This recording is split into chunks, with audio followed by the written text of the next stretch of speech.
I remember the first time I went to Europe, I was invited to go on a trip. It was like a medical conference in Ireland. And I remember when I was eating bread there, I was like, this is crazy. I don't have the brain fog that usually would accompany it. I could eat it once or twice, and then the brain fog would hit. And there I could pretty much eat, bread almost every day without having issues. We know glyphosate, it does damage the ecosystem. It can damage insects, earthworms. Actually, what you'll find in farming in the soil, you have to wait 5 years if you're trying to switch your farm land over to organic. There's some very interesting research on diseases like leukemia. And we see that in farmers who are having this, or even lymphoma is a common cancer that's attributed to it. Right now, I think there's about 2,200 class action lawsuits that are geared towards the use of glyphosate.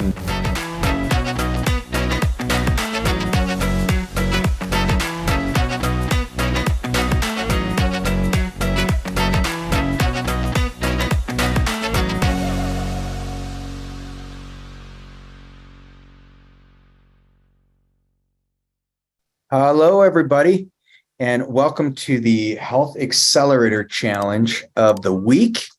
And I'm so happy to be with you tonight. It's just me, and so as you guys come in, just want to welcome you. Ask any questions. Today is going to be a fun one, and I'm going to go through the differences between the food in Europe and the food in the United States, and then we're going to talk about trends.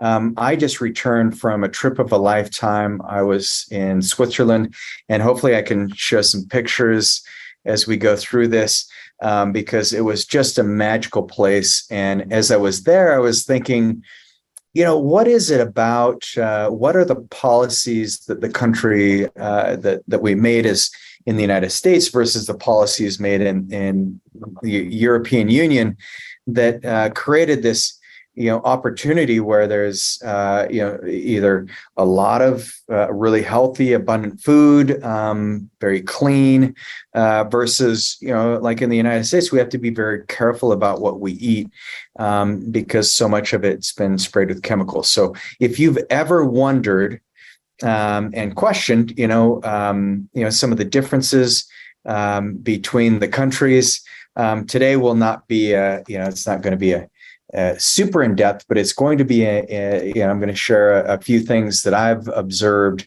on my time in Europe, and some of the policies that I wish the United States would have made a long time ago. So how many of you have noticed when you go to Europe that you can eat bread and not feel sick? Or, in my case, as you guys know, I had Hashimoto's.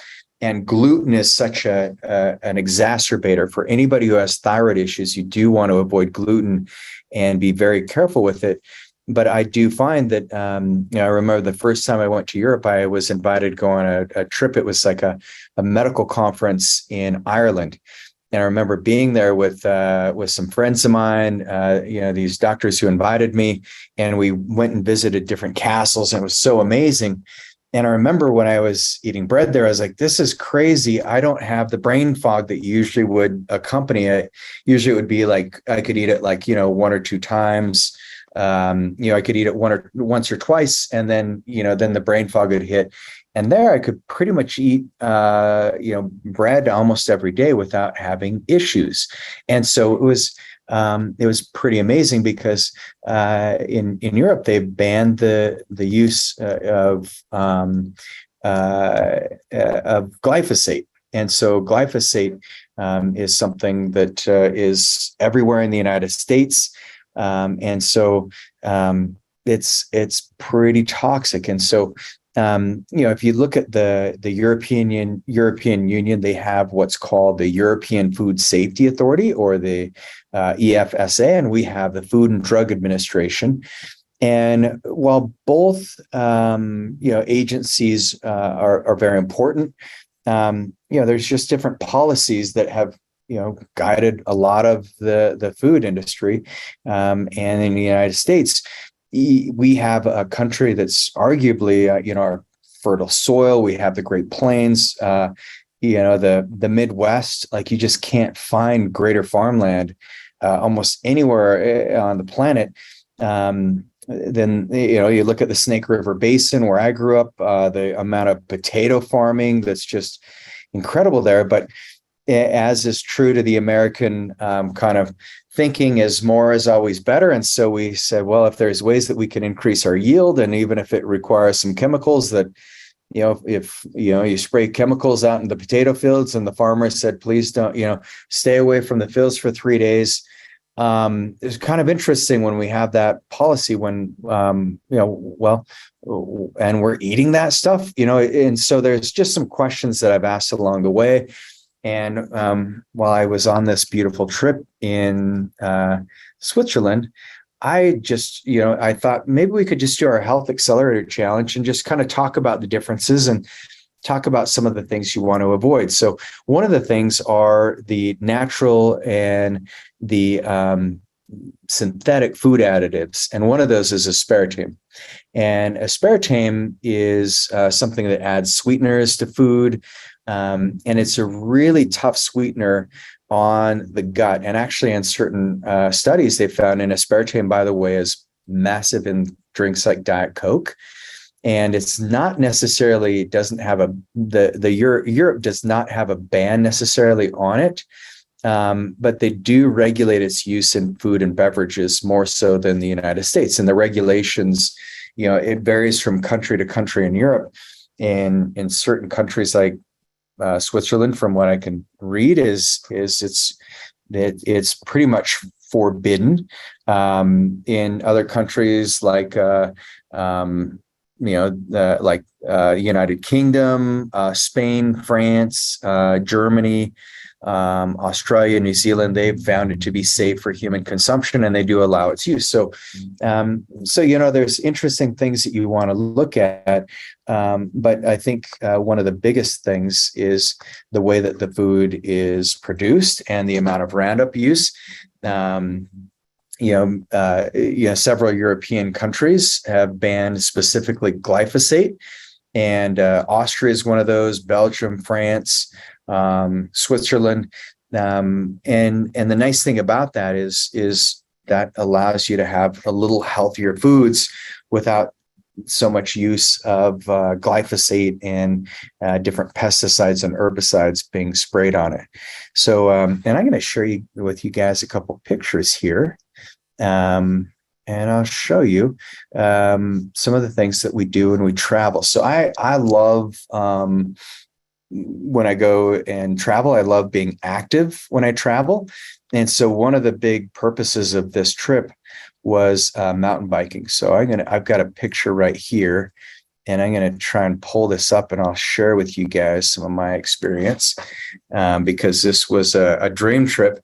And actually, so here's me. This is in an area called Arosa, and this is Arosa is a gorgeous place where there's a couple different resorts, and this is this beautiful trail in the Arosa area that I was able to take down. And my wife and I we averaged 25,000 steps a day when we were there. And then when we mountain biked, it was mountain biking about 20 miles a day, and it was downhill in the mountains there.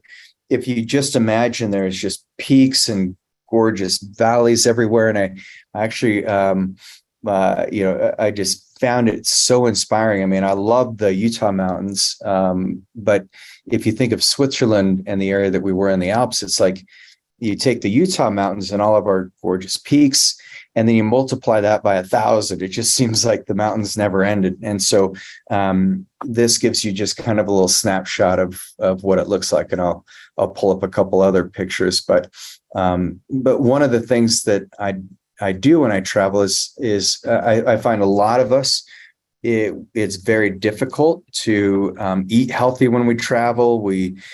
Some people are just not into exercising when they travel. My wife and I, and when our kids are with us, it's the same. We make it, the big part of the travel experience is to make sure we're eating healthy. We're very, physically active, making sure that we are planning, different activities, walking, hiking, things like that. It's a big deal for us. And then when it comes to food, we try to get apartments or places that have kitchens so that we can cook our own food, at least for breakfast and lunch. And then for dinner, we find some creative places to eat out at, some local farm to table. This is, once again, this is in that same area near Arosa.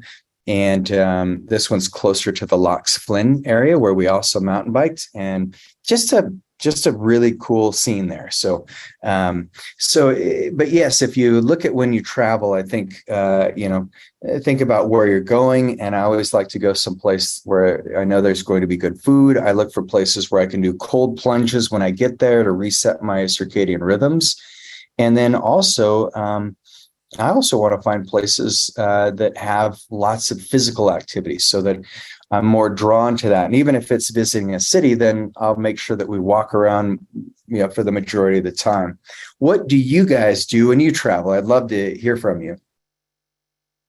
And then I'll share with you, with some of the natural organic farming that happens in the United States. There's a big trend towards people coming back to the natural way of doing things. And World War II, if you think about it, when we lost some of the massive transportation and big industrial complex, farming complex, and especially in Europe, it was the focus on the small farms that really made things thrive. And so, we know glyphosate, it does damage the ecosystem. It can damage insects, earthworms. Actually, what you'll find in farming in the soil, you have to wait 5 years if you're trying to switch your farm land over to organic. It takes 5 years to make that transition from soil to actually be qualified as organic, because it kills earthworms 2 feet below the surface. And that the earthworms are what are creating, they're basically tilling the soil so that you have proper levels of nutrients and bacteria in the soil.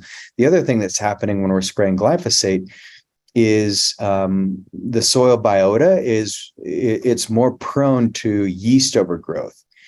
And these harmful chemicals, what we're seeing is, not only are we finding that there's more resistant forms of weeds growing up, but we're also finding that there's less nutrients that are in the food overall, because there's less biodiversity in the soil, because the soil health is no different than the gut. And in Eastern medicine, they say we are the microcosm of the macrocosm. And so one of the things that you want to be looking at is are these foods, do they have chemicals in it? Pesticides, glyphosate's a big one that we're talking about today.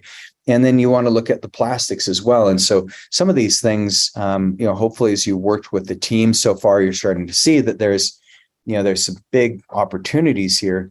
But even though in Europe, there's a lot less glyphosate, in certain countries there has been quite a bit sprayed, and so many of the farmers, they're shifting back to this non-chemical weed management that allows them to have greater soil biodiversity, and then that will require fewer agrochemicals, and so that makes for a cleaner environment, cleaner air, higher quality of food, and impacts everything in our life. And so it's interesting because in 2017, there's a big, the European Commission and member states, what they did is they sought out to ban glyphosate entirely. And so they're looking to phase all of it out of the country, out of all of the European countries, 100% by 2035 is the goal.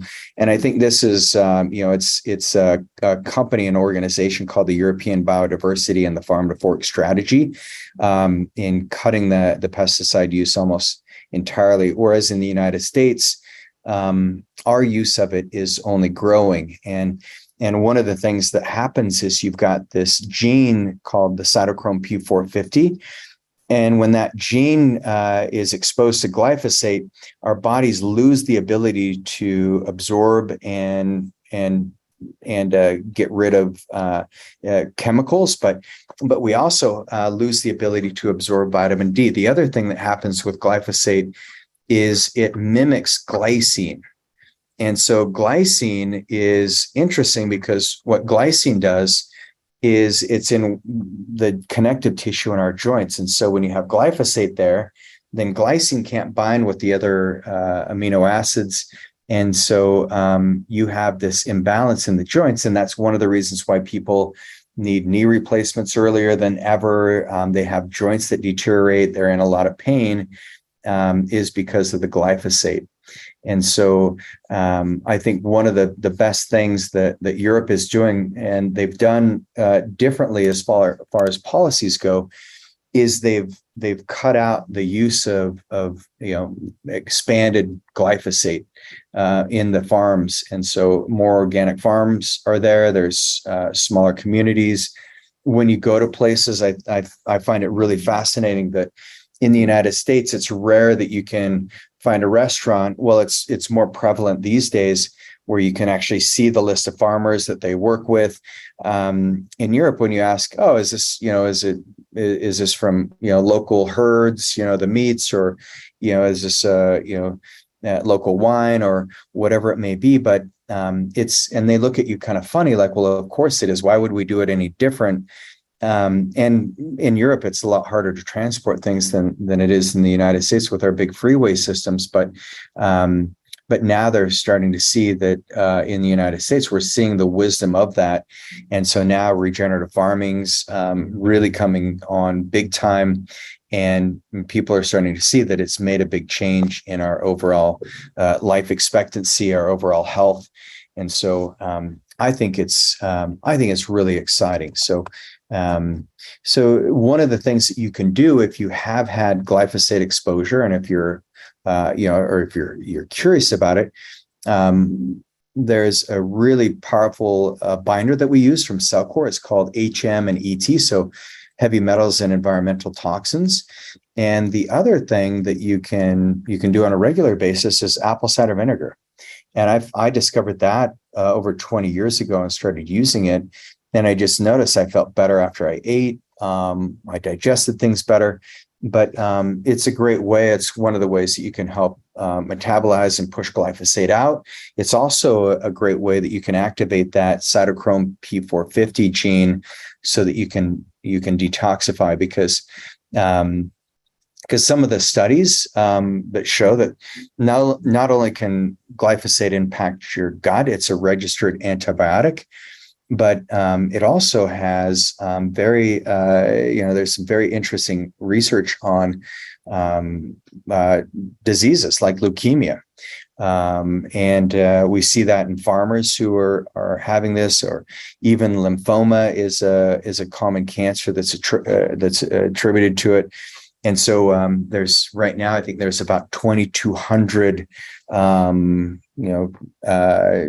class action lawsuits right now that are geared towards the use of glyphosate, and specifically targeting Bayer Medicine, who Bayer now owns Monsanto, who was the maker of Roundup. So pretty interesting.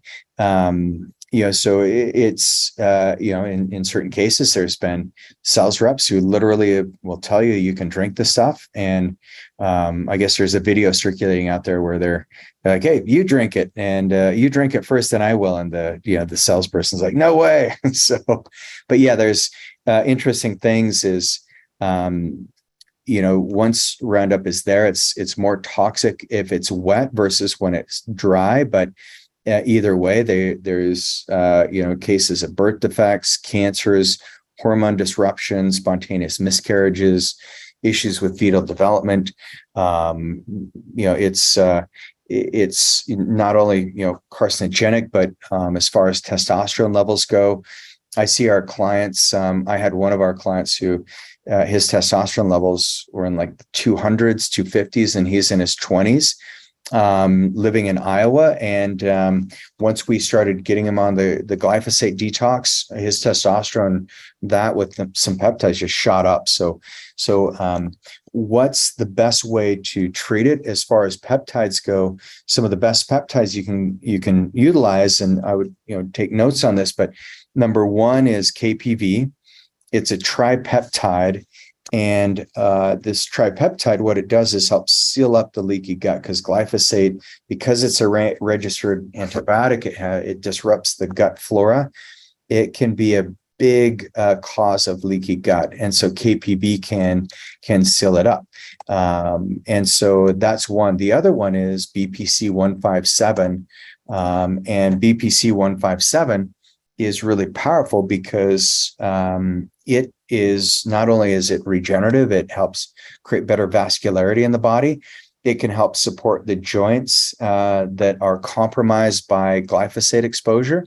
But the other thing it can do is it can also help heal leaky gut. One of the early studies on the stable version of BPC, and there's different versions of BPC 157, they're not all created equal. So if you've ever been like, oh, I really got great results with BPC, and then you tried it again and you didn't get such good results, well, there's a good chance that you got the wrong kind of BPC 157, or it wasn't the stable version.